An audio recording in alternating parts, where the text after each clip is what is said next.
Chioma and Davido's love is unbreakable. My people, Davido don grant another interview with Chioma'S manager, Ubi Franklin, just few days ago, if I'm not mistaken, just 2 days ago.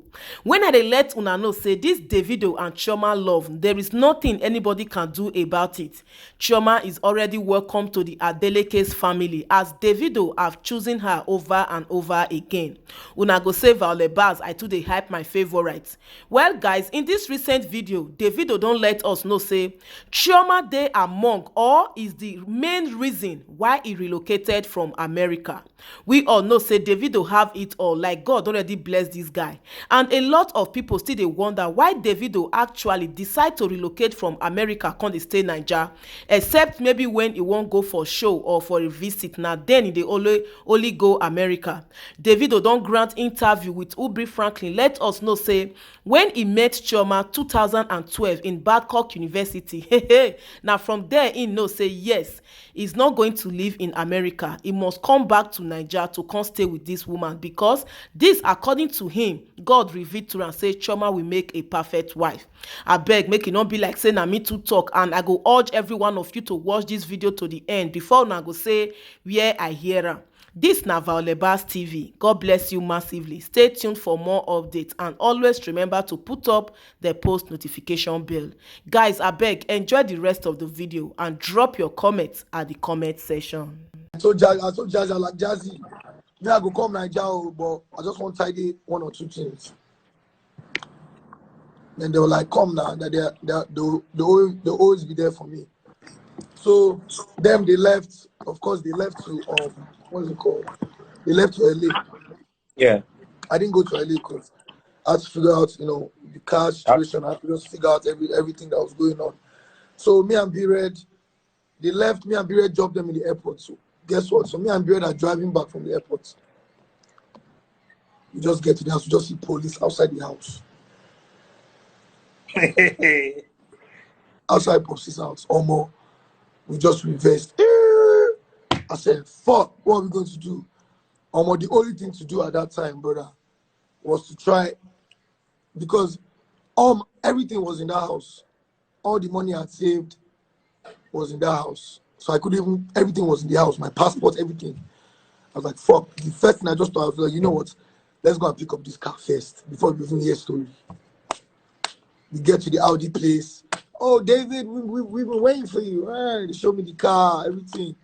Bro, as I'm signing the papers to pick up the car, the guy's phone just rings. Hello? Oh, Dr. Delicate. I was like, oh, shit. The guy was like, oh, he's right here in front of me. I'm like, I was telling the guy, no. He was like, oh, he's right here in front of me. Oh, I shouldn't give him the car. Okay, I should tell him to call you. I dropped the phone. Just say, my daddy, guy, if I had gone there 10 minutes earlier, You'd have sold that car. I already had to buy at $60,000. You know how much $60,000 was in Naira in 2010? Yeah. I was coming back chilling, bro. So they called. I didn't get the car. I was like, fuck. I was like, everybody, the whole family is calling me like, David, what are you doing? Just go home. But I was like, man, I've already fucked up. My old man he knows I'm not in school, so it's like, but I can't go back to failure. So me and B-Red were like, man, went back to people, we just packed out, police left, went back to the house, got the passports. As we're leaving the house, I said, guy, so how you want to take them now? Car, no car. But bro, we just looked around the house, sold all the TVs. That was brother. That was the only thing we could do at that time. We sold all the TVs in my father's house, brother. All, like 8 televisions, flat screen. Got like, they would now go like, took it to the point shop, got like 11, 12K dollars. And then I flew to London. No, then I went to Nigeria. Now in Nigeria. So that's why I now go to Nigeria. Wow. You see, David, I'm someone that's very close to you. We're always hanging out in your house, and I see that you're not a guy that is we have a lot. We're a lot of guys that don't work with you as part of your team, but we're really close to you because of how you always allow a lot of people come around you, the kind of personality you have, which is really great. When you travel with your team, a lot of people, right? Because you like to have family. I know there was a time when we're traveling.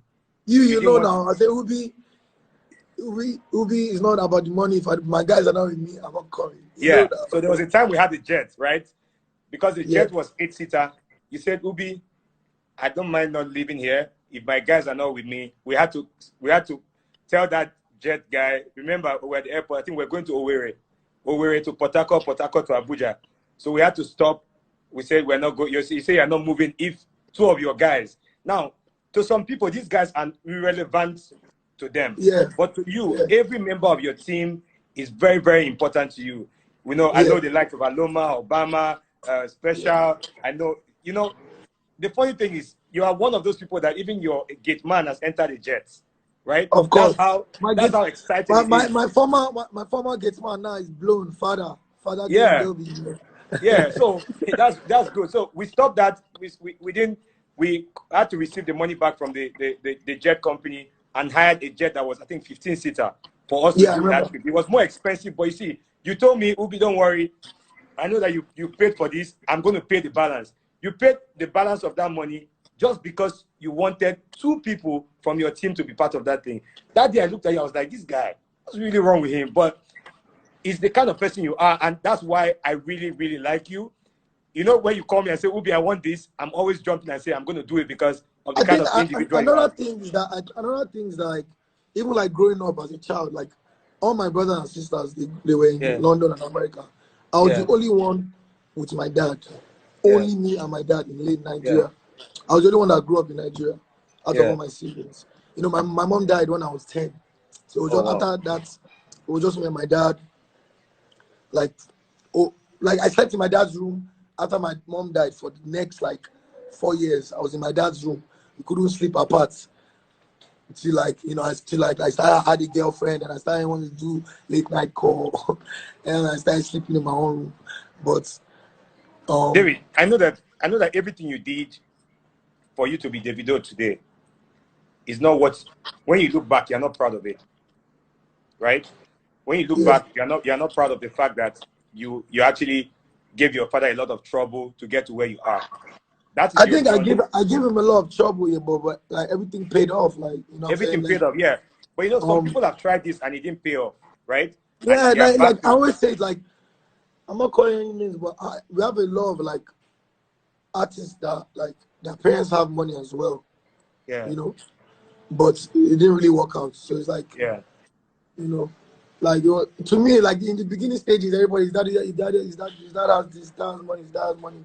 But then the music was just good. I feel like the music was just good, and people just kind of over time ignored the fact that he has money. You understand? So at what point did you know that they call me Davido? You know, there's a point where you know that you're still hustling. At what point do you know that I don't arrive? You know that your copy. There's like different type of arrive day. Sometimes you think you don't arrive, then you never arrive, then you go. But to me, honestly, when I was like I've stamped my name on this fucking shit, bro. Like, even if I stop now, I'm a fucking legend. Like, nobody can tell me shit. Yeah. My show, Echo Hotel 2017. I think I was at that show. It was a massive show. Very, very big. It was huge. From that 2017, 2017. From that day. Okay. Before Eve, right? Yeah. Things that you had dropped music and it was not picking up. You dropped music, you were not picking up. Can you tell us the story of how you drove to Technos? Because I know about the story. Yeah. Can you tell us the story of how you went to record Eve? Yeah. If funny enough, Techno, it was a great December. Funny enough, like I had said, that's why it's good to just have a lot of records out, a lot of classics out. So it's just like, no matter how your career is good at that point, people still want to see you, people still love you, people still want to book you. Do you understand? Yeah. So that December, I didn't even have a hit per se. Like that, 2016 December. Yeah. And then Techno was telling me, come to the house, come to the house, let's record, let's record, let's record, let's fucking record. I was like, I will come, I will come. Then one night after the club, I was drunk. I was like, you know what, fuck it, I'm going. And we drove to Techno's house. I got to Techno's house with like 10 cars. Techno said, Baba, you know, say I love you. But all these people don't see enter my house, I beg. I said, man, fuck that, man. Tech, we lit, nigga. We up in this bitch. Fuck that. I opened the door, all of us entered there. I think I'm the only person that brought out that crowd to Techno's house before. Then, you know, we recorded it in Techno's room. Song didn't take 15 minutes. We chilled, we played PS. I chopped Indomie. The next day, Techno just wrote me, said, bro, this is a hit. Mm. I didn't really take him serious until I took this trip to the president of Gabon. Invited me out there, so I went to Gabon, and then I went to Gabon, and then you know I just had time to think. Oh my God, new management, and then I just decided to go with If because at the time that was like what I felt was the best I recorded. Yeah. There's something that's very good about you, Davido, and that's why we all love you. Is your selflessness.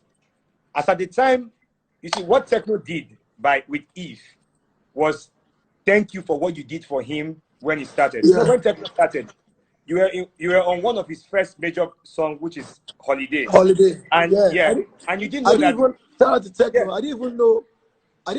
You know, I didn't when that song was recorded. I didn't know that it was going to be Techno's song. okay. It was a freestyle I did in Gospel Studio in Abuja. Techno Yeah, was there. Same time we did All of You for my first yeah, album, yeah, and Techno just produced it and fucking did it and sent it to me like, oh, I'm the guy in the studio, hear this. And he was like, yo, he wants to come to Lagos shoot the video. I don't even know what drew me to him. I was like, yo, let's do it. I'll never have known that this guy could later come help me you later know, in life. yeah. So see that's the moral of that's the moral of this conversation. You see, this David, I started this show because of the last time we're sitting outside your house when you invited me to your house. That was 2 weeks ago. Yeah, just before the whole all this stuff. Yeah. So we're sitting down, we're having conversations. You were telling me, there's just our rubbish conversations we're always having, which is really interesting because whenever you're comfortable with people, we sit down and enjoy ourselves and have conversations. It's very important to understand that you've done a lot of collaborations with people that you would never have done collaborations with because you Yeah, don't know what tomorrow is. You have yeah, your team, you carry your team. There was a time I know that you've collected money for a show and you gave that whole money to your team, yeah, right? So I'll tell you something. There's one of your team members, right, that told me one day, he said, Ubi, and he's watching here, I can see him, he's commenting here, but I'm not going to mention. He said, Ubi, if ever a bullet comes for Davido, I'll jump on that bullet. I asked him why. He said, you know what, we're going for a show. This was in January. He said, we're yeah, going for a show. Once they paid, David stood at the airport and said they should transfer all the money to me to go and use and solve my issue. yeah. And I said, huh? Are you serious? He said, yeah, see the money, see. And I felt like, wow. And it's not 5 million, no, it's not, Now I know then how they much, spend them. Now then they spend them. you Yeah, know, I don't 10 million, 15 million. yeah. Let's And you go. see, that's really good. You didn't need to tell me. He came to me and said, Ubi, see. And it was really nice to hear that. Now, we know show promoters, right? We know people Yeah, that, we know show promoters, we know people that, now, I know for a fact that show promoters don't pay for all your squad. They don't pay for everybody. So how do you manage to carry most of these your people to shows? I know that when you're traveling, you have a lot of people. I'm not even saying Nigeria, outside Nigeria. You have yeah. your whole team. How Um, do you, yeah, let me be honest with you. Like, do you understand? Like I've done. Like, I'm loved to the fact that like even like if I want to go out today and say, oh, man, I'm going down to the club. Most times, like the people that are even sending me drink or the club people like OBO take because I've overdone well. And then my boys know sometimes they do come to me and I'm like, I'm on this month or I won't buy some stuff. Like I want to arrange some stuff. Not really day now, but once it comes, I will let you know. Do you understand? Yeah. And do you understand? I even have some people that are like, some people still even say, Obi, I don't want to give us money. Do you understand? I talk behind me. I'll be like, but I'm like, bro, if I give everybody money, I won't have nothing for me. I won't have nothing for my family, my kids, and stuff like that. So obviously, it's not every time that I'm just like, oh, take. Most times I'm like, look, if you're around me, we'll ball, we'll have fun, we'll enjoy, we'll do anything. My Mopo driver, he enters the club with me when he wants. You know what I'm saying? But everybody has to kind of have a job. Okay. Do you understand? David, you don't only You can't just support the people around you, right? Yeah, you don't only support the people around you, just that's are around you. In December, I called you. You were abroad. yeah. I said, David, I've opened my hotel. Oh. You said, okay, Ubi, no problem. When I come back, when you got back, you asked someone to transfer, I think 2 million naira to me and said, I have some of my friends that are coming from America. Please give them a Yeah. room to stay. And you see, when you come, and I was like, wow. And you said, no worry. You know, some people would think that you will come and say, Ubi, give me a free room. I don't care. And you came on your own, you looked at the rooms that they were staying, and you said, okay, no problem, Ubi, I'll support you. You know, for me, that alone is enough for me to every day sit down and say, Obio is my guy, forget. You know, and you've done a lot of things for many people.